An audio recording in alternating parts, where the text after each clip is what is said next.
तो हेलो यार, कैसे हो सभी लोग। आपका स्वागत है हमारे यूट्यूब चैनल में। तो इससे पहले मैंने एक वीडियो डाला था कि जो मैंने पहले वीडियो बनाया था कि हिंदी मीडियम से लोग कैसे तैयारी करें, उसके बारे में बताया था और काफ़ी लोगों ने कमेंट किया था, तो मैंने उसका जवाब भी दिया था। तो उसके बाद मैंने बोला था कि मैं आपको अगली वीडियो में ये भी बताऊँगा कि शुरुआत कैसे करें, क्या करना है क्या नहीं करना है। और मैंने बोला था कि यार 3 से 4 दिन में वो वीडियो मैं डाल दूँगा। तो उसके लिए यार मैं सॉरी बोल रहा हूँ, क्योंकि उसमें मुझे यार कोई ख़ास टाइम नहीं मिला, क्योंकि पहले मैं कहीं और था, अभी कहीं और हूँ।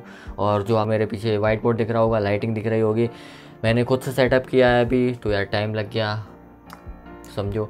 तो उसके लिए सॉरी यार। तो अभी बिना बकवास किए अपना वीडियो शुरू करते हैं।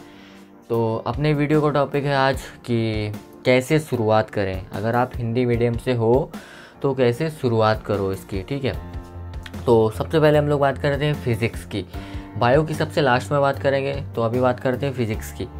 तो इसमें जो आपने 11th या 12th में पढ़ रखा होगा पहले से कि फोर्स क्या होता है। फोर्स आपने बल नाम से पढ़ रखा होगा, बल, आघूर्ण और भी विमा और भी बहुत सारी चीज़ें होगी जो तुमने ऐसे नाम से पढ़ रखी होंगी। तो अभी तुम्हें क्या करना है, और पहले एक चीज़ तुम्हें बता देता हूँ कि अगर तुम फ्रेशर हो, अभी 12th करके आए हो, हिंदी मीडियम से करके आए हो 12th, तो तुम गलती से ड्रॉपर बैच को ज्वाइन मत कर लेना। किसी भी कोई भी कोचिंग का, ऑफलाइन या ऑनलाइन, ड्रॉपर बैच को ज्वाइन मत करना, क्योंकि वहाँ पे वो लोग ऐसे पढ़ाते हैं कि जैसे आपको कई सी चीज़ें पहले से आती हों।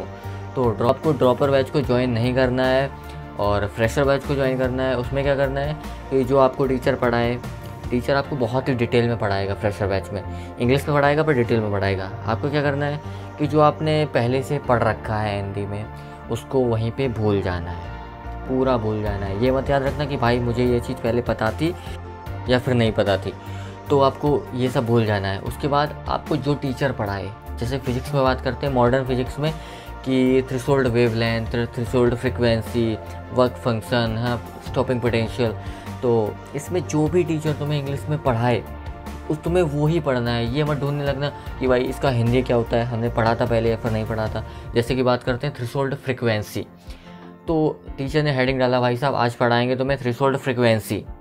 तुम ये मत ढूंढना कि भाई मैंने कहीं पढ़ा था पहले हिंदी में, क्या नाम था इसका, भूल जाओ। टीचर ने पढ़ाया, तुमने नोट किया, और टीचर जो भी बताए कि थ्रेशोल्ड फ्रीक्वेंसी क्या होती है, कि मिनिमम फ्रीक्वेंसी कितनी होनी चाहिए जिससे एक इलेक्ट्रॉन इजेक्ट हो जाए, तुमने वो इंग्लिश में जैसे उसने लिखा है टीचर ने, तुमने उसको नोट कर लिया, अब तुमने उसको पढ़ा। वही ध्यान रखना है कि थ्रेशोल्ड फ्रीक्वेंसी यानी कि मिनिमम फ्रीक्वेंसी जिससे एक इलेक्ट्रॉन इजेक्ट हो जाए। ऐसे ही वेवलेंथ हो गई, ऐसे स्टॉपिंग पोटेंशियल, जो भी टीचर पढ़ाए तुम्हें वो ही याद रखना है इंग्लिश में। और हिंदी में यार ज़्यादा अपनी तुम्हें गणित नहीं लगानी है पुरानी वाली कि पहले ऐसे करते थे, विमा पढ़ते थे, बालागुड़ पढ़ते थे, भूल जाओ भाई उसे। जो टीचर पढ़ रहा है उसको पढ़ो। सेम कॉन्सेप्ट अप्लाई होगा तुम्हारे केमिस्ट्री में।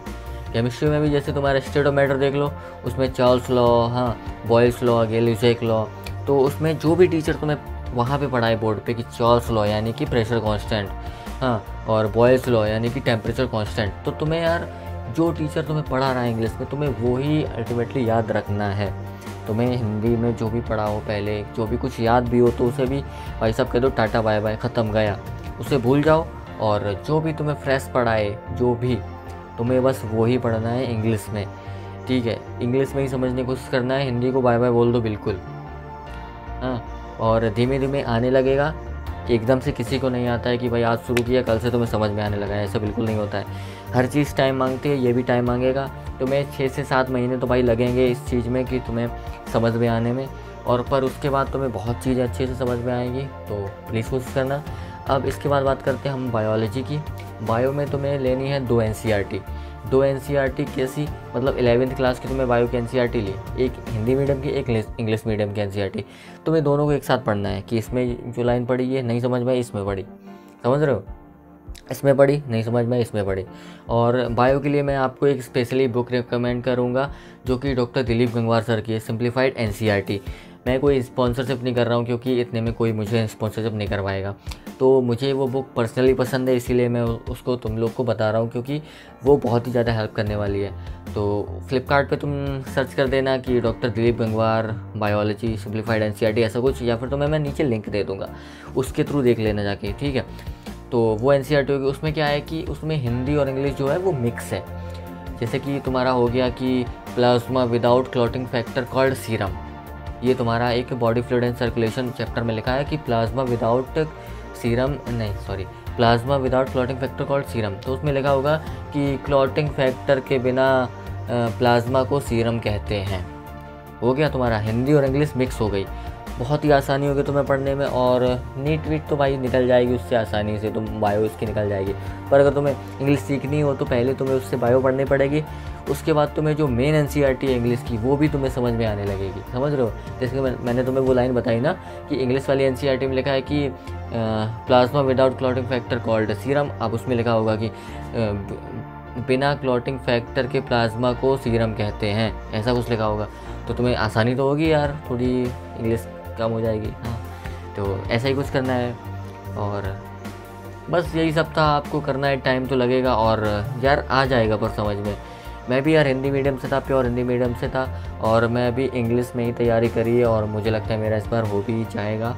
तो और अभी मैं कोचिंग भी कर रहा हूँ, मैं अपने घर में हूँ, और मैं इंग्लिश स्पोकन इंग्लिश की मतलब कोचिंग भी ले रहा हूँ, क्योंकि मुझे अच्छे से आ जाए। क्योंकि यार इंग्लिश सीखना अच्छा होता है ना, कहीं पे कम्युनिकेट करो, बाहर जाओ, इंडिया से बाहर जाओ तो आना चाहिए, इसीलिए मैंने अपनी कोचिंग भी लगवाई है। हाँ, तो आज की वीडियो को हम यहीं ख़त्म करते हैं। अगर आपको और भी कुछ पूछना हो किसी कोर्स से रिलेटेड, की जैसे पैरामेडिकल कोर्सेज हो गए, ऑप्टोमेट्री हो गया तुम्हारा, और भी बहुत सारे कोर्सेज हैं, तो मैं उनके रिगार्डिंग कोई भी चीज़ चाहिए हो तो मैं पूरी डिटेल्ड वीडियो बनाऊँगा, एक डिग्री पे या फिर एक डिप्लोमा पे, कि क्या होता है क्या नहीं होता है। मुझे उस बारे में बहुत ही ज़्यादा पता है सब चीज़, मैं जानता हूँ कि डिग्री डिप्लोमास के बारे में, तो मैं तुमको बता सकता हूँ अच्छे तरीके से कि कौन सा तुम्हें जानना है। ठीक है, तो तब तक के लिए बाय बाय, और पढ़ाई करते रहो। Bye bye.